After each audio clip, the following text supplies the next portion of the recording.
Welcome to Cards on Blast. Now, here's your hosts, JT and the Bird.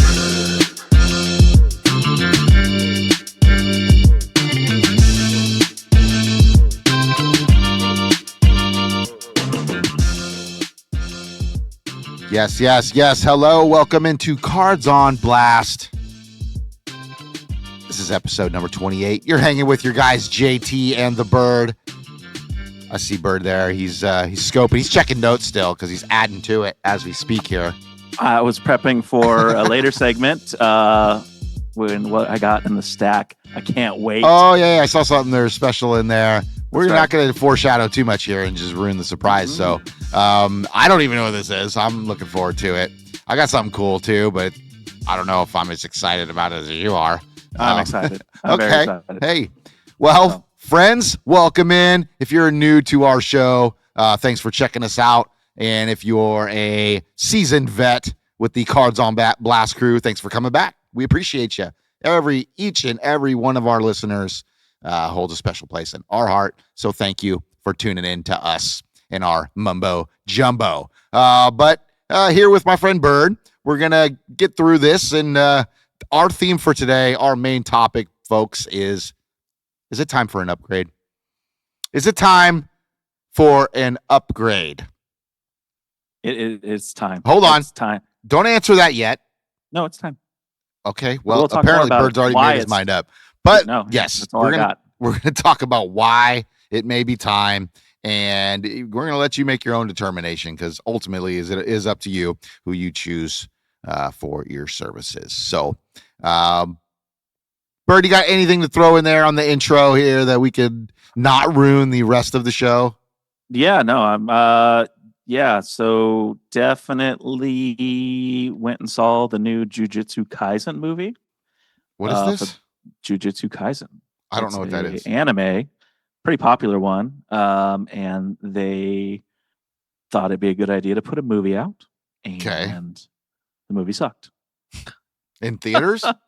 Yeah, in theaters. Okay. My kid really wanted to see it, the older one.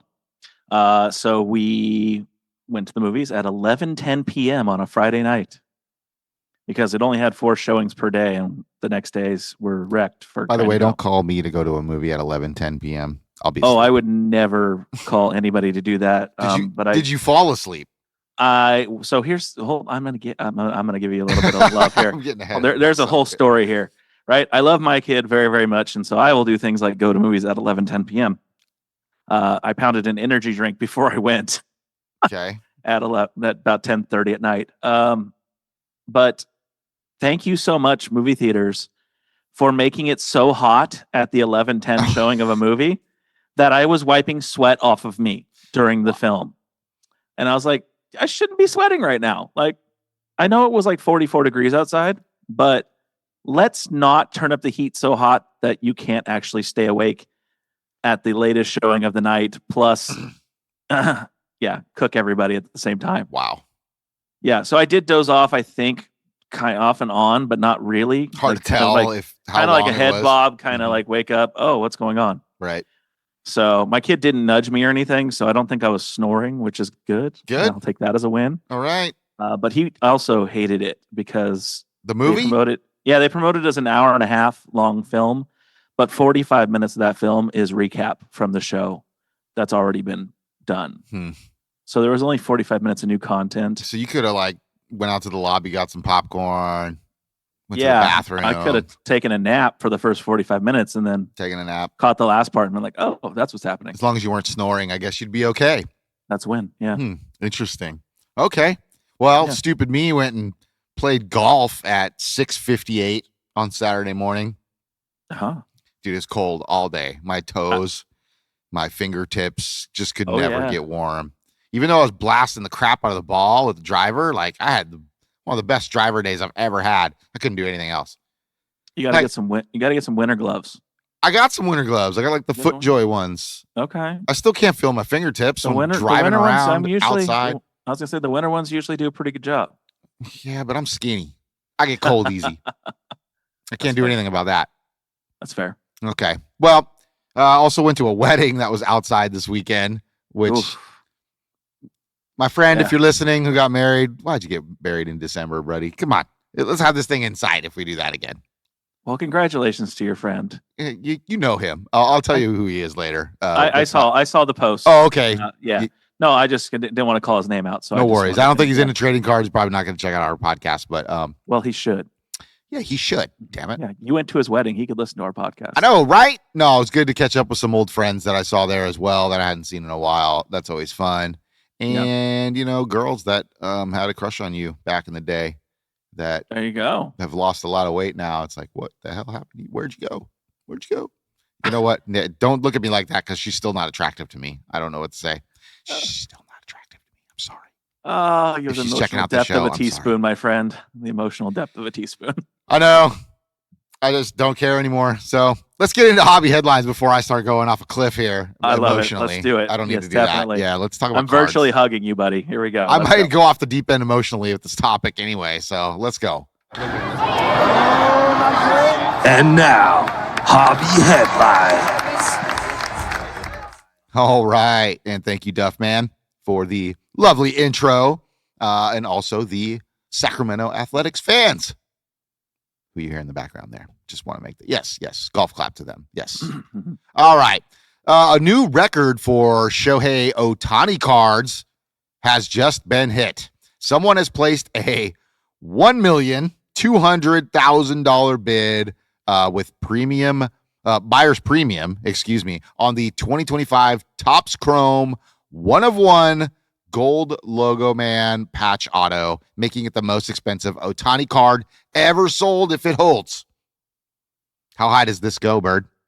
Oh man, it is. So here's the funny thing. I was reading comments when I read this article here or the post on Instagram, and people were like, yeah, you notice how it's not graded? It's because the bottom left corner is jacked on this card. Bottom left corner. Let's see. Yeah, here. the corner's all whitened already and stuff. Like it's a brand new card.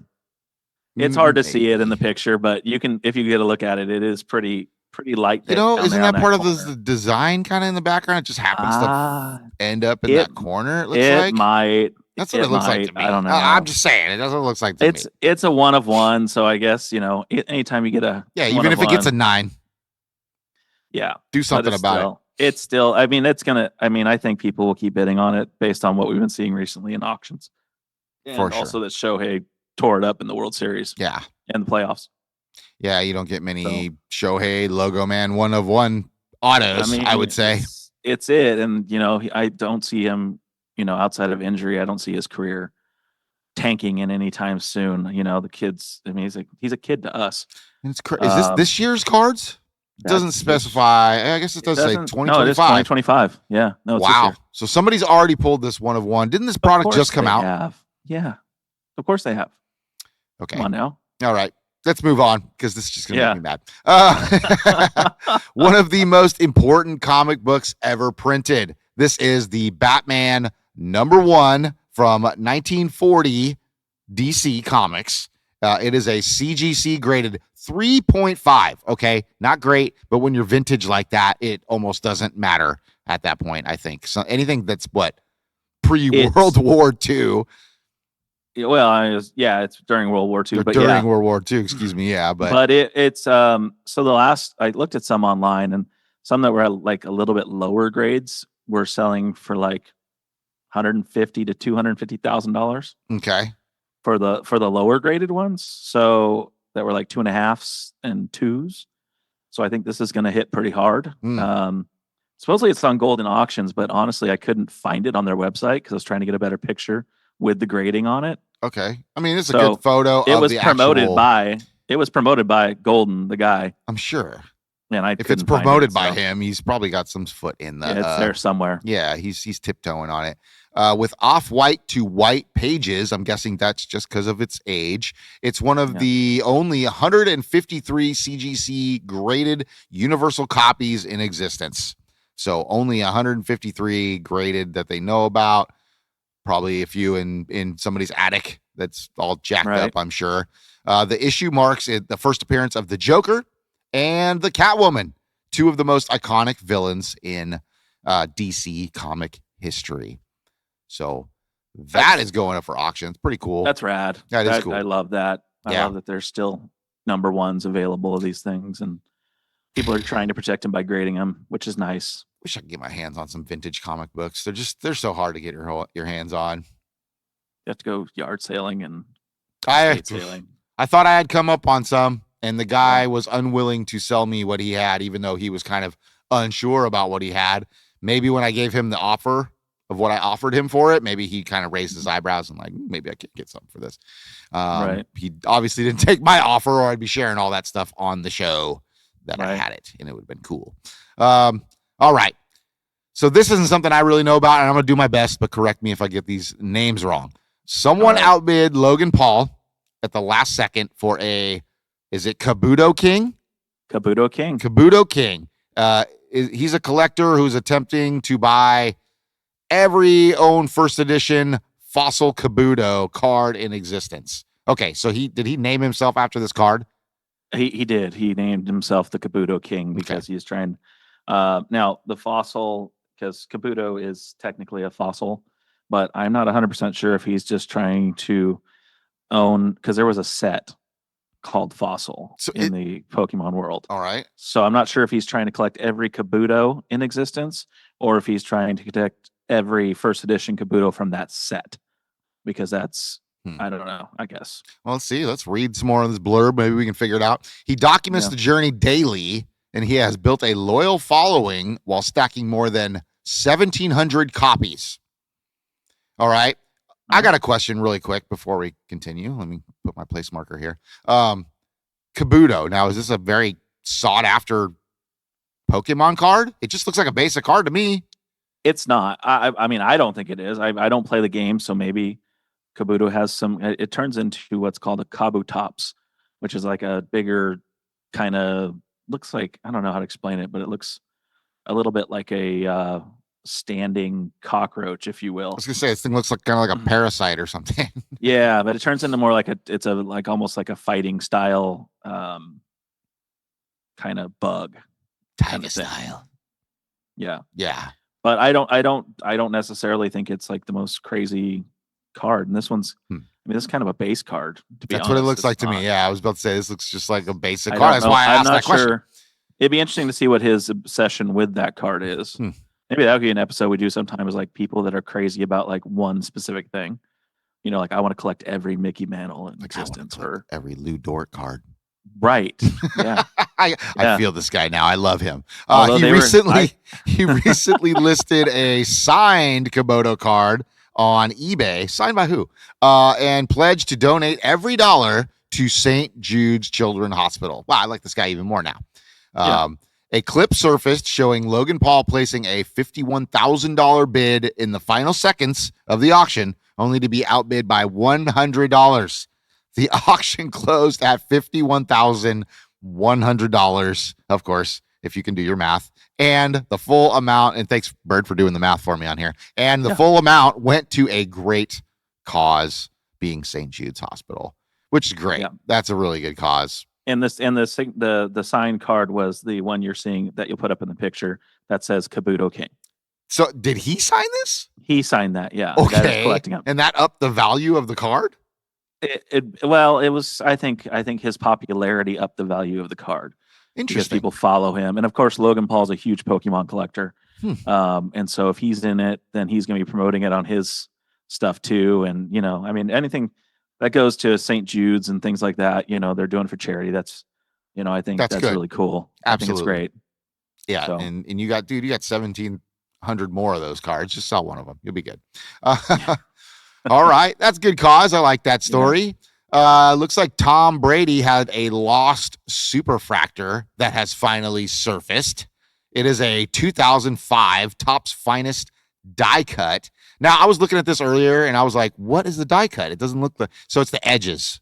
The edges are kind of... I don't even know how to describe it, but the edges are just cut to a zigzag kind of formation, I guess. No, actually, if you look at it, the red in the background around the gold is actually deeper into the card than the gold foiling, as well as the I didn't notice that. You don't see the edges I'm talking about, though? I do see the edges. Yeah, they're all perforated on the edges. There you go. There's the smart word. I didn't have in my vocabulary when I needed it.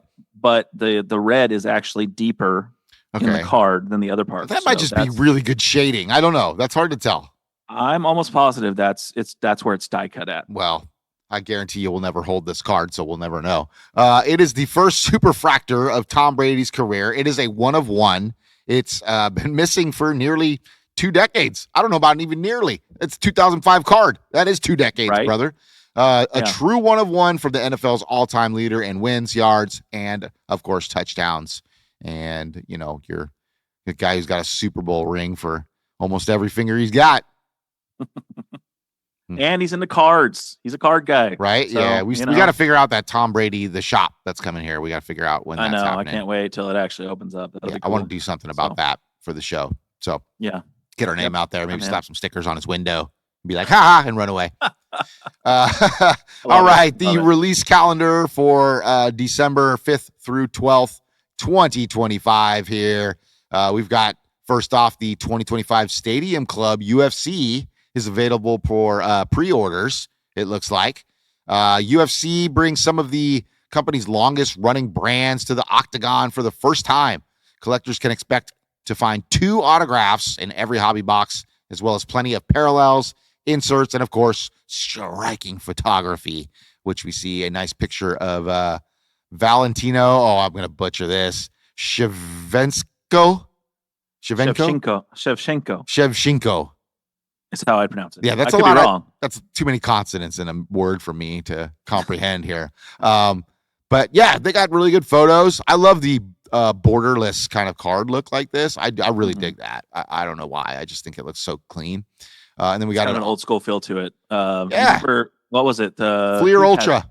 That's what it was, right? I knew where your mind was going for basketball. It's kind of what it gives me, kind of that feeling. We also have an autographed here, a 1-of-5 of Joshua Van, a flyweight. I'm not sure who he is, but looks like he got punched in the face a couple times in his life. Probably a couple more than once. Okay, I don't know what this says, but I don't know this either, but I think it's Triumvirates. Triumvirates, another long-running Stadium Club staple. If you're familiar with that, we're pronouncing this wrong, please comment. Let us know how to pronounce that. Yeah. Thank you. We'll also make an appearance. Collectors need 3 interlocking cards to make a full image. Hey, I thought that was cool. I like that. Yeah, I thought that was very cool that you need 3 cards to make one image. I don't know how you store that, but I do like the idea of it in a binder sleeve, buddy. That's where it probably looks the best. Yeah. Right. 1, 2, 3. Right 1, next 2, to 3 each in other. a row. That works. That could work. Yeah. Yeah. With a 9, you can put 3 on one page. I like when companies do this, and of course this one we got is of Sean O'Malley that we're showing you here, which I do know him. I'm pretty familiar with him. He's cool. He's a good, lively guy out there. I like the guys that are kind of over the top, I'd say, with their persona, their personality. Absolutely. Like that's why I like Conor McGregor so much. He ran his mouth so much, it just made him very interesting, and you wanted to see what he was going to say next, kind of thing. You either wanted to see him win or you wanted to see him get knocked out, and there was really no in between. That's right. You enjoyed it either way. Absolutely. Absolutely. But that's cool. I like that. Big fan of the way they're doing this. Maybe they'll do this for some sports cards that I'm into in the near future here. Yeah. 2025 Panini National Treasures Collegiate Football comes out 12/9. 2025 Panini National Treasures Collegiate Football brings one of the company's most prominent high-end brands, definitely high-end brands. Chase, you listening? With 8 cards per box, including a combined 7 autographs or memorabilia cards. Collectors will have plenty of chances for a big hit of their favorite up-and-comers to reflect on the collegiate exploits of, or to reflect on the collegiate exploits of an established player. Kind of like this one we're going to show you here of Johnny Manziel. Yes, reflections and signatures are one of the take back at college standouts, like him. He didn't do much in the pros, but he was a fantastic college player. It was a lot of fun to watch in college, for sure. Yeah, definitely peaked in college. Yeah. Don't know why it just didn't translate to the NFL. I don't know. Maybe because he played on the Browns and they just kill quarterbacks. Speaking of college, did you see that the brackets for the college football playoffs? I did. Yeah. Did you see that like 3 of the games have almost 20-point spreads on them? I did Because not. they're these little tiny schools that won their conferences that they let in instead of like the big boys. Yeah, and I saw that Notre Dame was all PO'd and they're like refusing to play in a bowl game now. Like, That's come right. on. Like, Yep, they're upset. They're like, "What? No, because we're better than all those schools." And they should have probably been are. better. Yeah. I don't know. They're going to expand that college playoff again. I guarantee you. They'll expand it They'll more. go to 16 instead of They 12. will. So yeah, they will. It's more money. How can you Yep. say no to that? One of the staples inserts of National Treasures is Flawless, which are cards that have embedded gemstones, which can be found in the Flawless Rookie Gem series. Nice little Cam Scattaboo, our guy Cam. yeah, Arizona I'm a fan. Sac State. Fan. I hope he comes back strong He will. next year. He's a young guy. He'll bounce back. He's a little bit of a beast. Yeah, he'll be good. The standalone memorabilia set is called Tremendous Treasures, which will include prime jersey relics with a throwback here of Mr. Joe Cold Ice Burrow. Mr. Burrow had a good Yes. weekend this weekend, but not good enough because Mr. Josh Allen took him to. Dude, some of those took him to defensive task. plays the Bills made were just incredible, I have to say. I know. Incredible. And that was in the snow. I think football is made for the snow. It is pretty awesome. And the fact that they scored that many points in that game was insane. Right. Yeah. You don't see like a whole lot of offenses. I guess defense, think about it. Defense in the snow is probably pretty hard. Offense, you have the ability to kind of control your cuts and your movements and stuff. Although when you're playing defense, you're reactive and it just doesn't work the same in the snow. But I bet that even the receivers, they're moving so much slower while running in the snow. You know what I mean? But I still think they have the advantage. Yeah. Well, they should every time anyway, in standard games too. Yeah. Okay. Because you're reacting to, they know what they're doing. You don't. You're just assuming. Okay. You're using your knowledge of study and film and that you're, but I get what you're saying. I understand. I get it. Yeah. Yeah. Yeah. It's just the way I personally see it. If I was out there doing it, how I would feel about it. All right. 2025 Topps Chrome Update Series Baseball, which comes out on the 10th of December. Rookies take center stage in 2025 Topps Chrome Update Series Baseball. And they do so in many forms, from a barrage of base set rookie cards to Chrome rookie autographs to the immensely popular rookie debut patch autographs. Yes, this is where they're going to have those debut patches. I was wondering when they were going to start releasing this stuff. The Chrome Update Series delivers for collectors. We'll see about that. I think it's delivering for the breakers, but that's just me. Hobby boxes guarantee 1 autograph, while jumbo boxes deliver 3. Value blasters and mega boxes each have exclusive parallels. Yeah, but probably not any autos or anything like that. They literally just told us that. So, but yeah, Topps Chrome. I don't even think I've seen any of the Topps Chrome before this update. Yeah, I haven't even seen any in the store.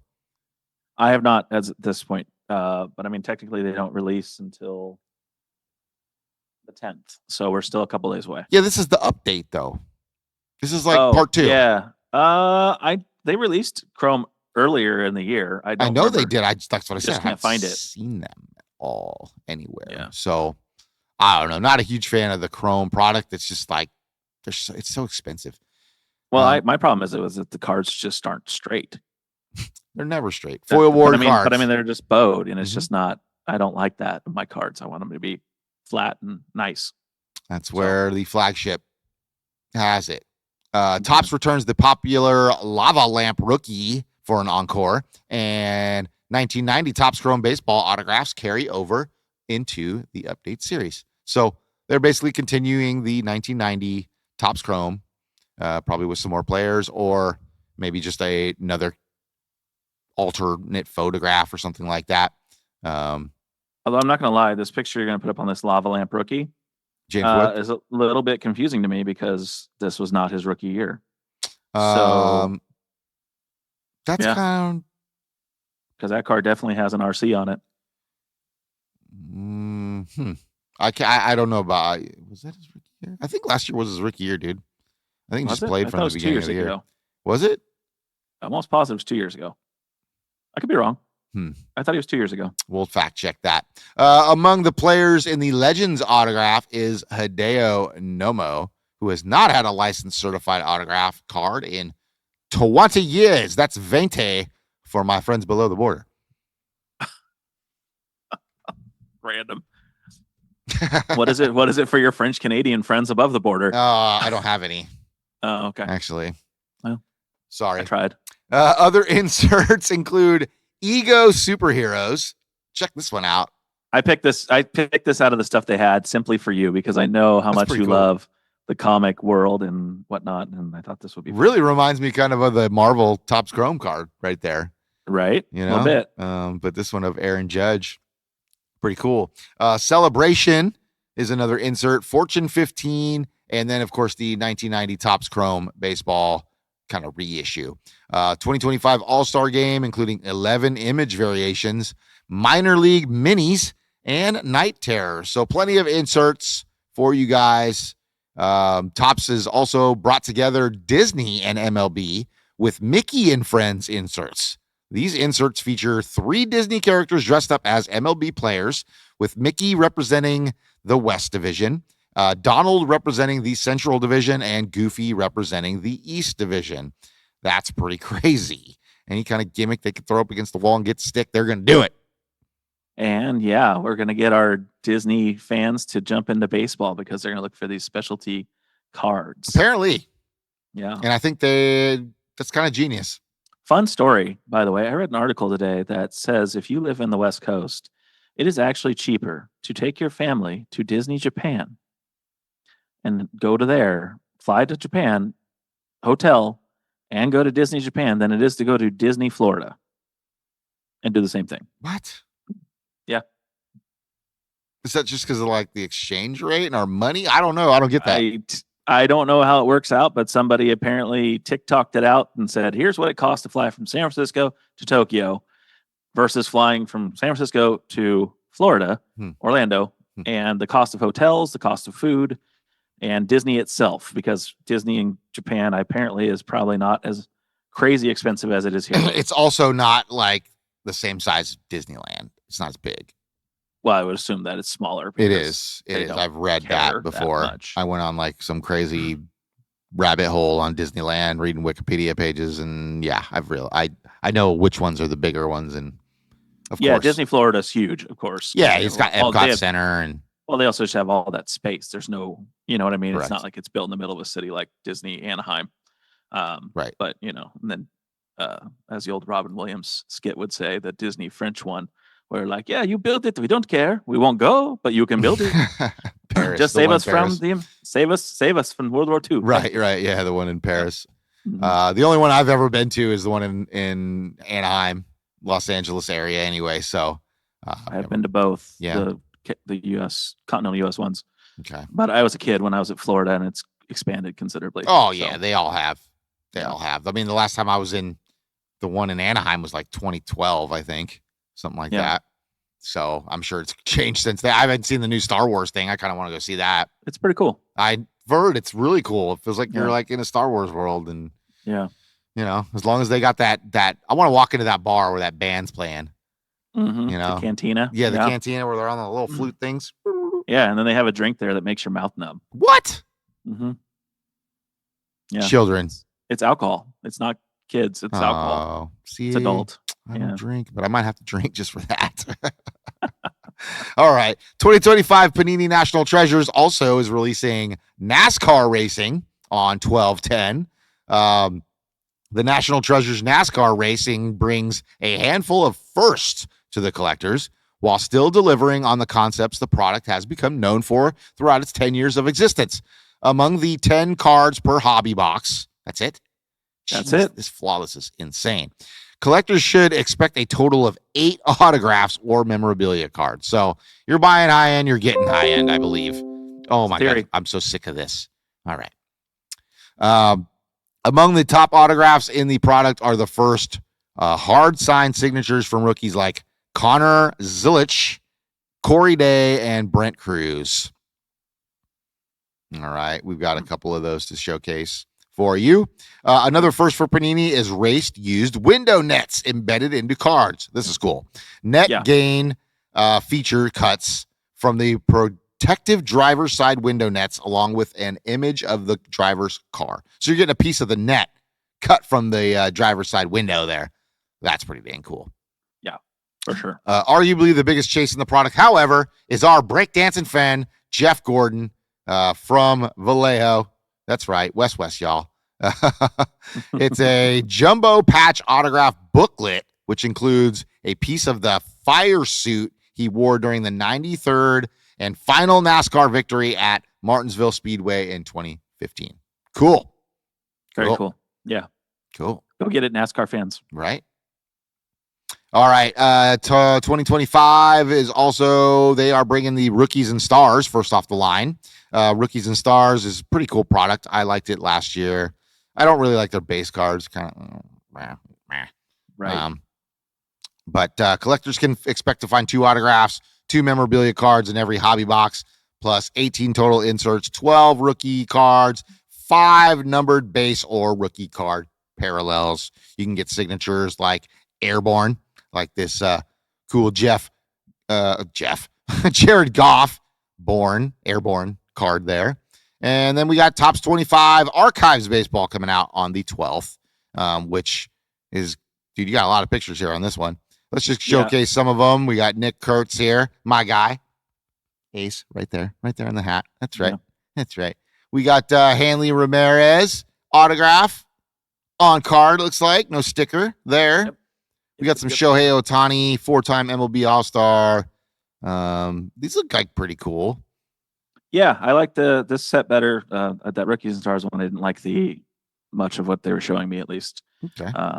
Pull that off of Beckett's website for releases. I didn't care for their variations much. Okay. Yeah, so they asked for signatures. There are 7 designs for collectors to seek out. Among them are fan favorites featuring the 1956, 1967, 1984, and 2011 Topps flagship design. So that's where you're getting. There's a lot of variation in this set. Definitely. From old series. Yeah. So they ran out of ideas for new sets, so they're just yanking stuff from old sets and making it new. Might as well. Oh, yep. Yep, might as well. All right. Well, that's the end of hobby headlines. Hope you found that useful, informative, and exciting. That's all we're trying to do here. So, all right. I don't have any packs to crack. I think we're skipping that segment today. I have 2 packs to crack. Oh, looks like Bert's got 2 packs to crack. All right. Yep. Here we go.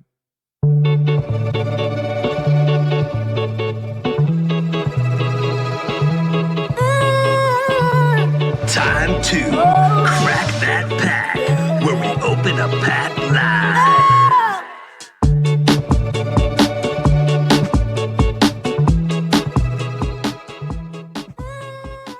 It's been a little while since we cracked a pack on the show, I feel like.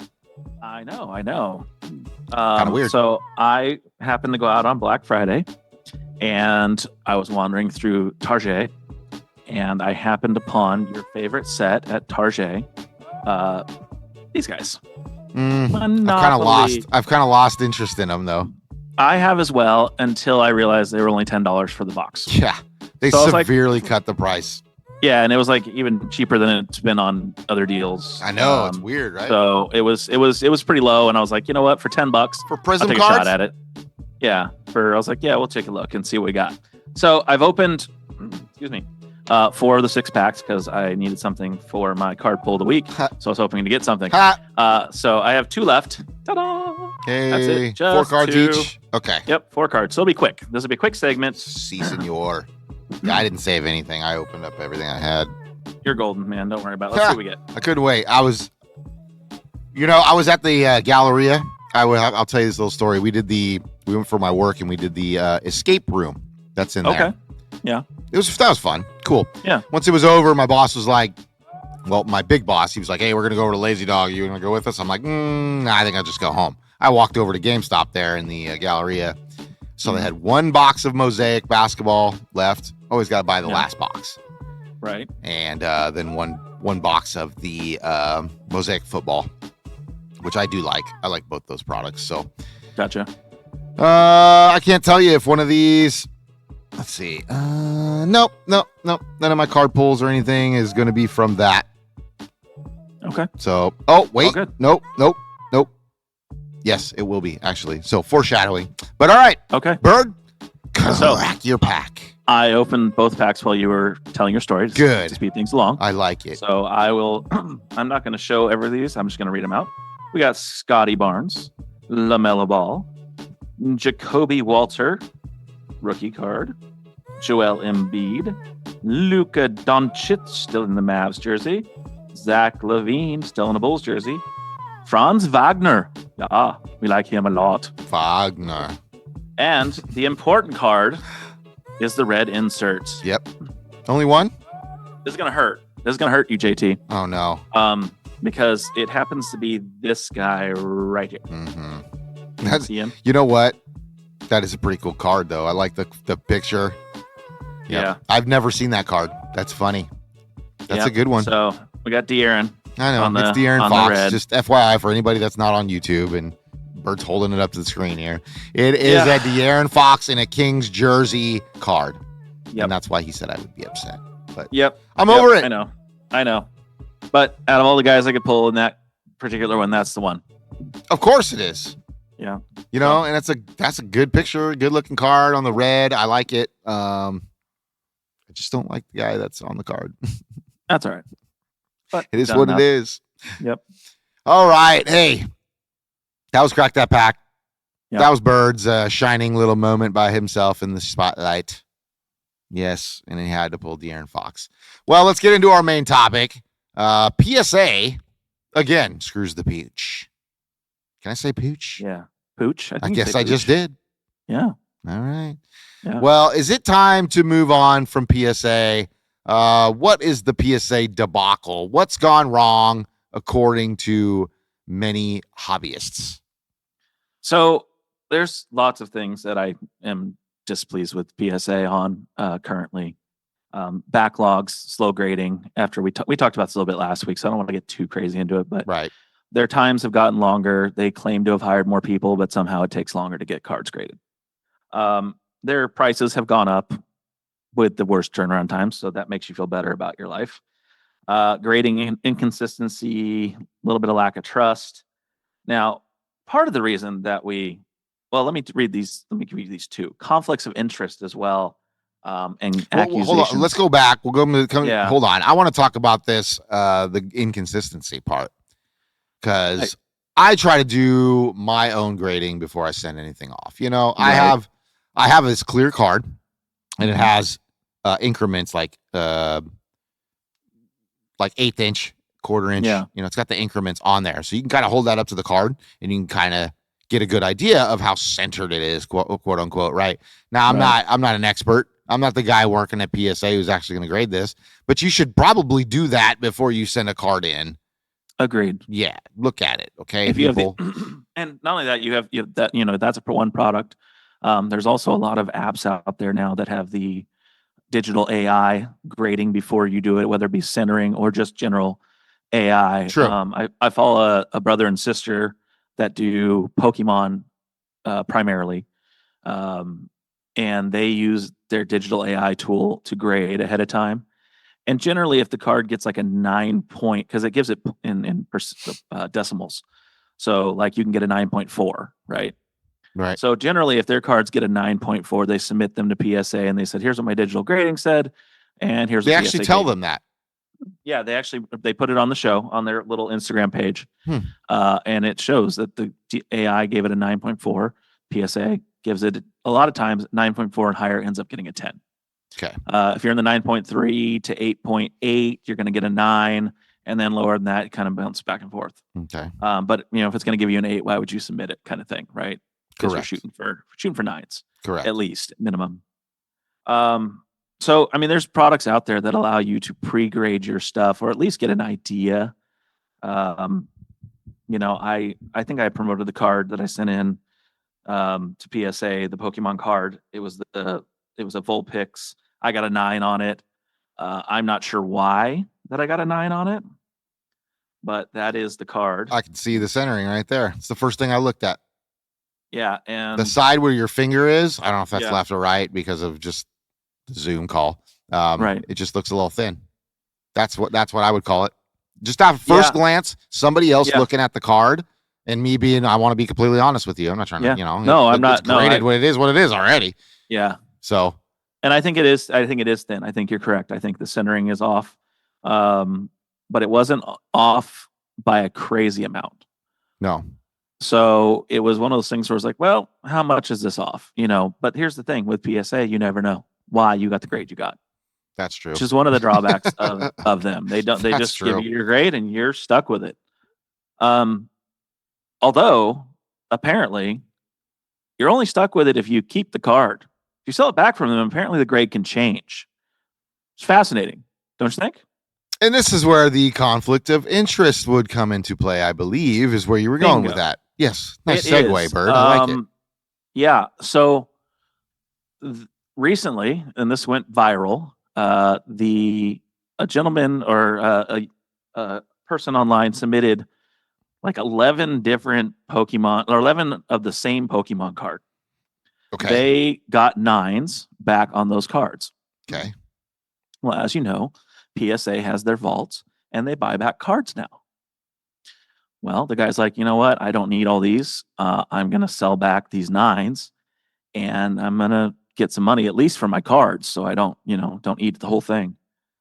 Well, that same guy sold those cards, but he also tracked the serial number on his PSA card.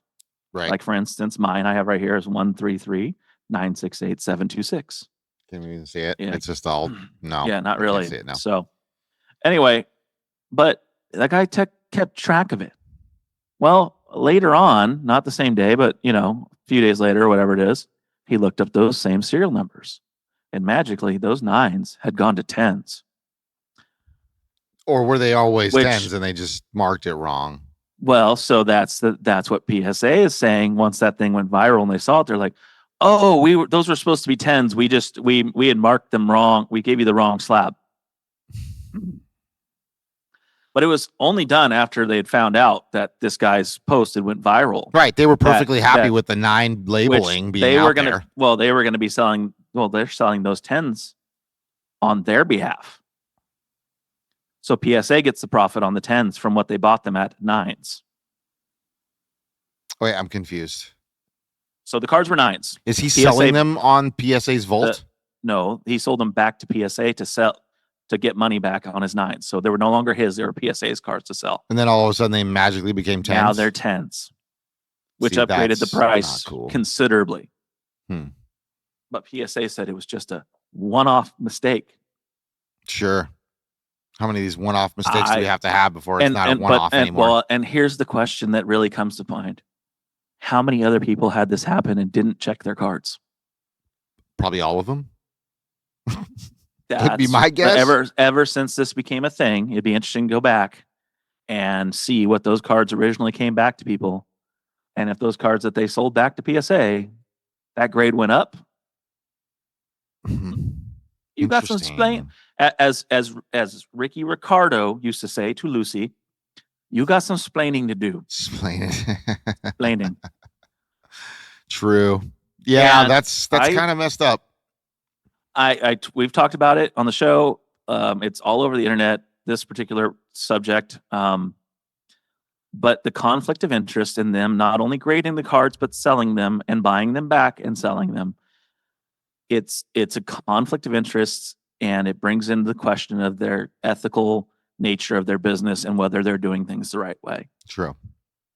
Like, are you here to serve the card community or are you here to make money? Because here's the deal. How do I know that you're giving me a correct grade? How do I know you're giving me the correct card back? Right. You don't. There's just lots. I mean, maybe the card I sent in on that card was a 10, but they gave me a card that was a 9 back because I actually don't remember the centering being that bad on that card. I'm not saying they did that. I could be misremembering, but I remember checking it and seeing that it was not that far off, but it looks more far off now when I was looking at it. So what's this whole thing, this relationship with backyard breaks that they have?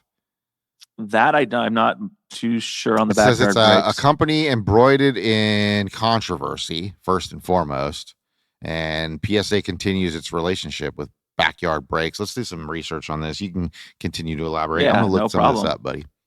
So here's the other thing is, we're not a fan, despite the fact that I opened Monopoly cards on the show today, we're not a fan of companies becoming monopolies. as your That's a member of game. Like, well, no, I know, but Monopoly's like you own the market kind of thing, right? And in fact, for those of us that are old enough, remember Microsoft got broken up into a bunch of companies because they were getting a monopoly on everything. Kind of feels like Apple has that now, but you know, that is what it is. That's for the SEC and government entities to deal with. Yeah. But the other thing is, and you're going to talk about some other options here in a minute for your grading purposes. I didn't know this, but SGC, which is another grading company, is owned by the parent company that owns PSA. Oh, interesting. So they bought out one of their competitors. Yes, it's still going under the SGC logo and name. However, who's making the money? It's the same company controlling both companies. So I've got some blurbage here. It says the relationship between the sports card giant PSA, Professional Sports Authenticator, is what that stands for, if you guys didn't know that, and the live break company, Backyard Breaks, was a visible business collaboration that became highly controversial within the collecting community. So little details of the relationship. In early 2024, PSA and Backyard Breaks teamed up for a series of high-profile live break events, some of which were hosted at PSA's own facilities, primarily in New Jersey. Key aspects of this collaboration included on-site grading. PSA graders were present during the event and graded cards immediately after they were pulled. Seamless process was a major selling point for Backyard Breaks, offering customers immediate professional authentication and grading. So right then and there, they would just grade it, slab it, and send it off to you. Interesting. Marketing and promotion. PSA actively promoted the events through social media and integrated Backyard Breaks into its marketing ecosystem, lending the smaller company the significant credibility and trust associated with the gold standard, quote, PSA brand. Perceived legitimacy. For Backyard Breaks, the partnership provided a major boost to its reputation, especially amid ongoing controversies, by signaling that major industry player like PSA trusted and endorsed their operations. So the controversy was more or less the partnership was not, the partnership was met with significant backlash from the sports card community due to Backyard Breaks' history of controversies and the perceived preferential treatment. Preferential. Yes, thank you. It received from PSA. So basically, people were unhappy that it was getting extra treatment, and these guys started from nothing. PSA basically made them something. It seems like. And that, and earlier you made a comment about these boxes being made for breakers, and to tell me that these breakers don't get preferential treatment. They do. Regarding what they get sent to them. I'm a firm believer versus the public would be, I think, is ignorant. And I think that we as a community need to figure out how to take back the hobby, if you will. Agreed. Everybody stop buying from breakers. Stop. It's the only way it's going to happen. If they're not profitable, they're not going to do it. Yeah. It's pretty easy. But yeah, the monopoly fears, I got you. I'm 100% with you. PSA, we've read the statistics. They grade more than double, add everybody else's together, double it. Yeah. They still have more. Yeah. So they are the name. Something about that red label that we need to get over in this hobby, I think. Yeah. Yep. Here's your other options for grading services. These are the most prominent ones, and you probably know about these, but Beckett. Beckett's awesome because Beckett will provide you right there on the label your subgrades. I love that. Right. I wish more would do. I wish PSA would do that, or at least give me an explanation of why I got a 9. Why? Can you tell me? Please tell me. My understanding is you can get that just reasoning, but you have to pay for it. And that's crap. That you have to pay for it. Like, really? Well, Beckett's telling me for free. Or at least within, I think the subgrades is a little bit higher cost than a standard grade. Really? Not much. At Beckett, so you could get one at Beckett that doesn't have the subgrades? Correct. Okay. Yeah, didn't know it's that. like a couple dollars less per card.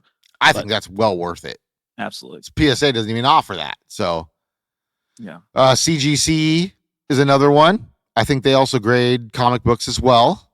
They do. In magazines, things like that. I think PSA does that too, but they're not really known for that. Yeah, it's not their big hitter. Right. So we'll put up some cards too of course. Yeah, I put images so you can kind of see what the slab card looks like. Right. So I think PSA's label is kind of boring, to be honest. I actually really like the Beckett labels, the black and golds. Mm-hmm. I think it's sharp and pops off the card. This next company I don't necessarily love. The CGC actually has a cool. I like CGCs. Yeah, that's not bad. They have some cool ones, and they also have I think they have their pristine, kind of like the black label too. And I think most of these companies do like half grades as well, like 9.5s, 8.5s, things like that. Next on the list is SC. Let's get these acronyms eventually here. SGC Grading Services, which, as Bird elaborated, is owned by PSA's parent company. So, but like you said, yeah, I'm with you. Kind of a boring label. Yeah, right. Kind of like this is about the most basic label I could print that out on my printer here at home. You know, I just don't have the slab ability, so to speak. Right. Then there are AI grading services like TAG. Yeah, I like tags slabs. I've never actually even researched them at all. Yeah, I think the future is coming to where AI is going to take it over, because you don't have human. You know, it's just like pitches in baseball. You know, they're trying out these robo umps behind the plate. Next year. Yeah. You know, I think you take out that human element of, did I get John on a bad day and he's giving everybody an 8 or an 8 instead of a 9? Let's just put this into sub context for you people. Traffic, when you're sitting in traffic, just know that was started by human error. Okay? Because if everybody drove the same speed and everybody just got along the way they were supposed to, there wouldn't be traffic. All it takes is a couple buffoons that made errors on what they were doing, started hitting the brakes when they didn't have to, kind of thing. Yeah. That's what causes traffic. Which is why there's questions of questions of the continuity and accuracy of the grades that PSA has been putting out, since they're handling so many cards. Right. That there's concerns that they're not doing it as accurately as they used to. Correct. Back in the day. You rush through anything, you're not going to do as well of a job. Yeah. Just the way it is. It's human nature. And I think the AI, I like this tag kind of label. It looks like it's I think it's very cool. It's almost printed on the slab, it looks like, or something. It's etched. It's like laser etched on the, laser etched on the, and not only that, they also give you a synopsis of why they gave you the grade they gave you. Yeah. When you get your cards. I like that. That's pretty cool. I might have to check them out. AGS Grading Services. Very close looking to a PSA label, I would say. It's probably the closest one. It's in the realm. Yeah, just blue, not red, but they're the way they have their company name and the way they do it looks very similar. There's one that you did not put on here. The Arena Club actually does AI grading. That's how they grade theirs. Just FYI. I wasn't sure if you could actually send in cards to be graded or if they were already pre-graded by them when you open the packs. I think you can send them cards, but their slab's a little different. I'm going to go get a slab. Okay. Talk these people through. Yeah, no, this AGS you'll see here on the screen, it's kind of a nice clean look to it, serialized. I think the card looks nice in it. So, and I'll go ahead and I'll post this picture up there for all to see as well. But this was my Keegan Murray 9.5 I got off Arena Club. And I do like the way they label theirs too. That's actually a nice slab. Yeah, the hollow look to it with the black background, and kind of that. It's nice. It's a nice looking slab. Right. It's a nice looking slab. I like the way this looks. I'll have to do some more research to see if you can actually send your own cards in, or if they just, because everything they do is slabbed. Whether it be PSA, when you're ripping one of those packs, you could get a PSA graded card. And then they do their own grading. So we'll look into that. But I wouldn't mind, switching over to Arena Club. And then on the back, I actually put like a little sticker on there with my worth that I thought it was worth. But they do have the subgrades on the back as well. I'm covering up that how much it's worth. Just FYI, it's right there. Yeah, no, it's not. That's not a much nicer slab, I think. Yeah, and this says right here, centering got a 9, corners 9.5, edges 9.5, surface 10. So that's where you get your 9.5 right there. Yeah. So nope. Well, people, there is your moving on from PSA daily pitch, if you want to call it that, so to speak. But there are plenty of other resources and companies out there to go with. Choose wisely. It's up to you. PSA is the one that people still look for out there, I would say, but there's got to be a way to take it over from these guys. They're just getting too powerful, and with great power comes great responsibility. All right, it doesn't sound like they're handling that responsibility portion very well to me. Yeah. To me. So, all right, Bird. Well, you seem excited today for what we got in our stack. So let's go ahead and get into it. He's got this big old smile on his face for everybody listening just in their cars right now and can't look at the YouTube page. I love it. It's great. I love when he's all happy like this. Let's get into it. And now, time for What You Got in the Stack.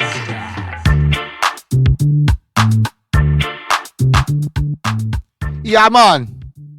All right. So I will go first because I've been waiting to do this. Okay.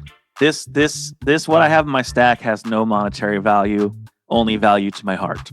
Then it's got tons of value. It does, and it should have some to yours as well. Okay. But what I have here, and I hope it comes up on the screen, but is a picture of Little Bird and Little JT. What? There it is. Wait. I got to get the angle right. Oh my God. Okay, you're gonna have to send this to me, obviously, so I can post it, so everybody can see it in clear as I will. day. I have it saved. And then wait, there's more. There's more? Yeah. I have, oh my God. Oh my God. Am I wearing a Georgetown Hoyas hat? No, you're wearing a hat from our high school. Oh, okay. Yeah. Okay. So yeah, but I will get you the better pictures. Where did you stumble upon these at? Well, as you know, my mom passed away this year, and she had probably 60 plus photo albums. And I ran into these photos. Wow. And I was like, that is us when we were very young. Heck yeah. Probably freshman year, high school, maybe sophomore, freshman, because you're above me. But I thought it was very cool, and I was like, this is going into my What You Got in the Stack. That's pretty cool, dude. I like it. Segment, I still have a scar under my left nipple from when I got pushed off your fence by that girl I was kind of seeing over by her. What was her name? Oh, that was at my mom's place? Yeah. That chick was nuts, dude. Yeah. I didn't find that out till it was... Well, luckily, I found that out before it was too late. But she had some stuff going on. I was super young then, though. You were. You were very young. I remember that, actually. Yeah, dude. Yeah. I was sitting on like the top of the fence talking to her, and she just pushes me off, and it sliced my freaking pec muscle. Still got a scar there from that. So it seems like all these girls I date always have to leave me with a scar reminder of them on my body or like my shoulder or something like that. They love beating the crap out of me. Yeah, well, Okay, I do have something for my stack. I can't wait. And it's not something as cool as that. That was pretty damn cool. I like that. But it is something I consider to be awesome, honestly. It is, the product Obsidian. Yeah. Yeah, not something we open a whole lot of or get a whole lot of. This is actually my first Obsidian card. And I went on eBay and got it, and it's of my guy. It's a rookie of Keegan Murray. Okay. Yeah, so it's a Keegan Murray Obsidian. It is of 50, my friend. Nice. So I had to jump on this. Keegan's my guy. I see big things for him coming up here. This is his breakout year. Heck, they're playing right now. We're missing the game. Just FYI. Do this. I know. It's all right. I'll catch the second half. And they actually won the last game. Woo-hoo-hoo. I know. Miracles do happen. God, it's terrible, isn't it? Yeah. But that was what we got in our stack. Bird's super cool. Please send me those photos, my friend. So they're already in your phone. They are. I see that. Okay. Yeah. Not only so I can have them for future, we can share them on the show here so everybody Yeah. can see. So that was awesome. Yeah. That was a good one. I like that. Yeah, All right. Thought you liked that. Let's share what wait, hold on. Oh, that was the same file. Darn it. All right. Let's get into the card pool of the week. Hopefully you said you opened something earlier, so I'm assuming you got something that you pulled I out. did. It's not Better very than good. De'Aaron Fox. I don't know if it's better than De'Aaron, but I got it something from the same site. Okay. It's something. Let's go. Yeah. And now it's time for Card Pull of the Week.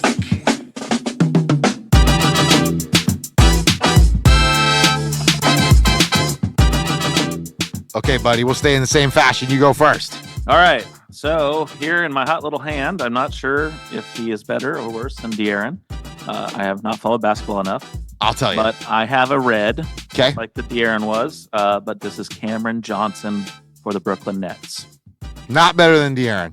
No, I know. I didn't think so, but That It's would the be only- going. it's the only other red that I pulled out of the entire box. Okay. And so I like thought, those well, reds. They're nice looking cards. They're actually good looking cards. I Yeah. really do like them. He has a 79 player rating. Mm-hmm. So De'Aaron's that got. Let me guess, De'Aaron. Okay. 83. Ooh, you're low, Less. my friend. Nope, higher. Higher. Higher. 87. 89. Wow, really? Yeah, De'Aaron's got an 89. They overrated him in that. Overrated. All right. Sorry. My card pull of the week was from that. I referenced buying a box of Mosaic, which was the last box, right? At GameStop. And first pack I opened. And I remember because I texted you this card. It's like, dude, look what I just pulled.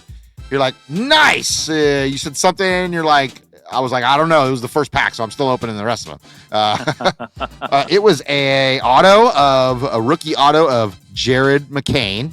Gotta get it out of this light here. Actually, the second rookie auto that I've pulled out of a blaster box in the last few weeks of Mosaic. Yep. I think the other one, I can't even remember who the other one was, but it was a rookie. But Jared McCain's a stud, man. I was like, yeah, I like this guy. You know, it's no Sacramento King or anything, but pulled an auto out of a blaster box, which is always good. That doesn't happen a lot. Right.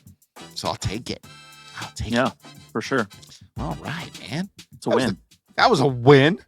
Yeah. I'll take W's all day just because I don't get them much. Neither do you. Huh. All right, buddy. Well, I think that brings us to the end of the show. It does. And hold on, I gotta get the music rolling here. I'm having a little trouble here with all these buttons. There we go. There we go. There's that Cards on Blast theme everybody loves. That's right. Well, thanks for hanging out with us today. Episode 28, Season 2, Cards on Blast. JT and the Bird. Bird, where can they see our lovely faces, hear our lovely voices? Oh, Where can they pin us up like centerfolds? You guys, that's just awkward. I'd have to, there'd be a large spread for me. Whoa. Jackpot, baby. Right. Nice. So, come see us on your favorite YouTube channel, Cards on Blast. If you can't make it to YouTube, you can check us out on Amazon, Spotify, and Apple Music. And come check us out on Instagram. We love comments. We love questions. We love suggestions. Please come say hi to us. We want to meet the people. I'm going to start snipping up some clips and sending them to you so you can post them on Instagram. Okay. Cool. Sounds good. Okay, I like that. Yeah, we can we'll do get that. into the short game a little bit more, but we're just getting our feet back in this from, being off on vacation a little bit. So, but we really appreciate you hanging out with us. Of course, as always, we will see you probably next week. Let's see. Okay, let's see. Bye, guys. Okay. All right. No, seriously. I think I'm done. Ooh, I think we're done. I think that's good. You finished? That's it, man. Game over, man. It's game over. What the f*** are we gonna do now? What are we gonna do? Maybe we could build a fire, sing a couple of songs, huh? Why don't we try that?